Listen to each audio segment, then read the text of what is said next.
Hi guys, welcome back to my channel. It's Mimi. I just wanted to show you this project share. I made 18 chapstick holders that maybe one day I will sell at a craft fair. So this is a really good craft fair idea.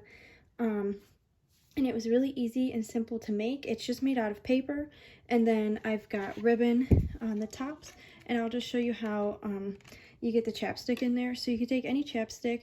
This is an inch wide square or rectangle, or however you want to say it. So it's an inch wide, and then it's 3 inches long, and this whole tag measures 5 inches from here to the top up here. And then I used an 8.5 by 11 sheet of paper, and I could get 3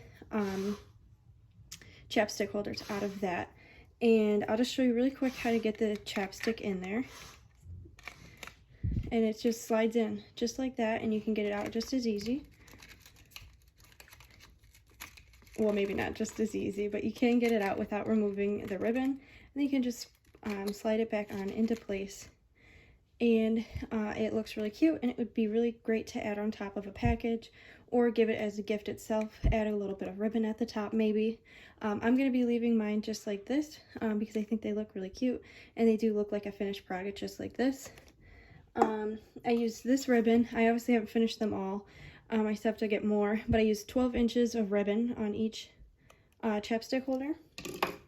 And then I cut the edges with these pinking shears. I just wanted to show you what they look like in case you weren't familiar with pinking shears.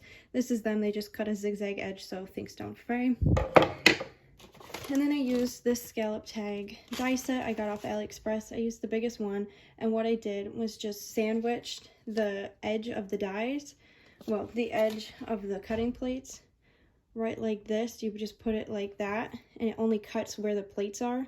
So I just cut this top edge to get that, and then it left a very long sheet of paper for me to use. And then for the phrases on each of the thing, I used this sticker book from Tim Holtz. It's Small Talk, and this is Occasions, because this one's all about holidays and birthdays and things like that. So yeah, that's what I made today for, I don't know what, I guess a craft show one day. You really don't have any plans. I just enjoy making these types of things. And yeah, so I'm just making up a stock for that one day. So yeah, I hope you guys enjoyed this idea. And if you'd like to see a tutorial, comment down below and I will make one. And I'll see you guys in the next video.